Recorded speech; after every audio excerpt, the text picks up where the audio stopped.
Ryan Coogler and Michael B. Jordan have become famous for their Hollywood collaborations. They've worked together as director and actor on, listen to this lineup, Fruitvale Station, Creed, and the Black Panther franchise. And now they're working together on Sinners. This was written and directed by Coogler. And Jordan plays both of the Smokestack twins. One is named Smoke, one is named Stack. Get it? I love this. In the 1930s drama turned vampire thriller. Think about that for a second. The pair recently sat down with Nate and I to talk about it. In the film, the twins are rushing to open a blues club, also known as a juke joint, that night. Only chance we got if we split up. Well, who gonna watch the truck when I'm in there talking to the child?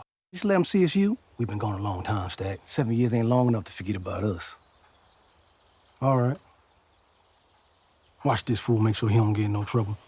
You big enough to take me now, huh? I'll do what I can. No, you'll do what you told. You keep your eyes open for anybody staring too long. Love you. Love you too. Be careful. I will. You with me. You and me, Michael B. Jordan and Ryan Coogler join us. We are so glad you guys are here. Thanks for having us. We have both seen it. We have both been talking about Incredible. Incredible. It really is. I mean, I'm trying to figure out the best way to describe it because it's sometimes described as horror, but I think if you say horror, you're really missing what is happening in this movie. How do you describe it, Ryan? You wrote it. That's a great question. I describe the film as being genre fluid. It's a lot of genres at different times, and hopefully they sync up, for people when you watch to make a unique cinematic experience. It's a love letter to my uncle who was born and raised in Mississippi, who loved the blues. He was my introduction to the genre. And when he passed away in 2015, around the time we were finishing up Creed, I found myself playing those blues records to kind of think about him. The music is another level. I was almost conjuring him. And I also am a big fan of horror films and like really thrilling cinema. And I hadn't had a chance to make a film like that.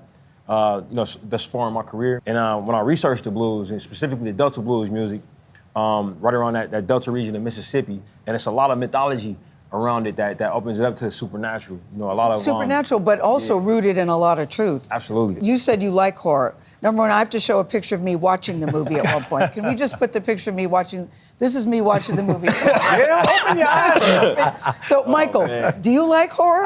I don't. I don't. I'm like you. So then you understand. I do. I feel you. I'm definitely the person that's like covering my eyes and looking away from the screen. But I'd be looking, is it over? Is it over? But you don't want to miss it either. But you're not normally drawn to horror. But no. But this was different. I mean, this is my brother. Ryan calling me. Telling me about a project that meant a lot to him. And for me, I had a gut feeling that maybe if I was in a horror and I made the movie, it would take a little bit of the fear off, a little edge off of it. Nope, still scared of him. still scared of him. Yeah. And actually, the most intense scenes while we were filming were the most fun to do. Yeah. The cast, we're in there cracking up, laughing, trying to keep a straight face sometimes because the circumstances are so ridiculous. Yeah. But vampires, like, what do they sound like? I don't know. When so we cracking up, man. We're one big family when we're shooting it, so a lot of good times. Yeah, the movie's incredible. Your best work for both of you. But Michael, you play twins, and I have to say this: the way it was shot, the way it was cut together, in my opinion, cinematically flawless. And I know there's more people responsible for how that was done, but I was paying attention to every little detail when the twins were on scene together, and I just couldn't tell that you weren't real identical twins on camera. Thank you, bro. Yes. But what was it like playing twins? Because you also met with a twins consultant? Yeah. So I didn't know such a thing existed, by the way. It might have been the first time.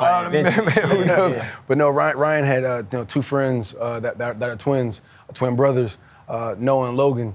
And I got an opportunity to really talk with them and just hear about their experiences growing up. What was their childhood like? What were the weird circumstances or situations they might find themselves in? And what is that connection like between brothers? Because that played a big part in the twins in our movie. The fact that they were always around each other. They had a reputation in their hometown. Big time.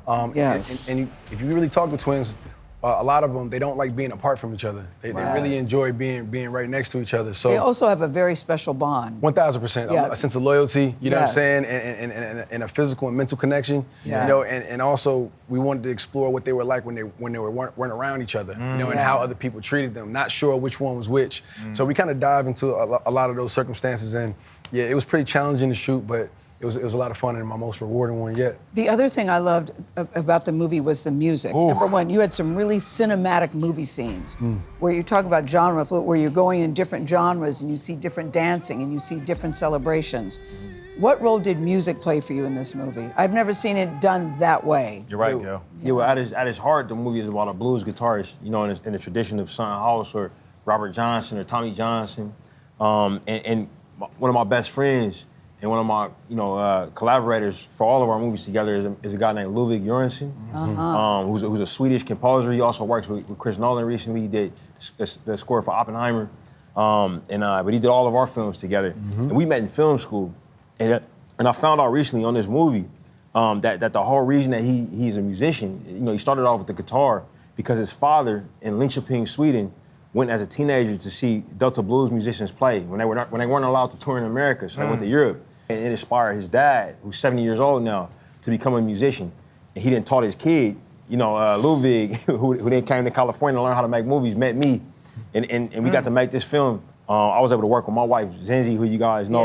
Yes. She was a producer on the film, and Ludwig brought his wife, Serena Göransson, on, who's a concert violinist, to be the musical executive producer on the film. And it was just a family affair all around. Yeah, everybody brought their wives. Did you bring your wife? Do you need me to find I'm available to find somebody. It was just me and my twin brother. that was it. Bravo, bravo, congrats. Thank you Congrats. so Thank much. y'all for having me. Thank you.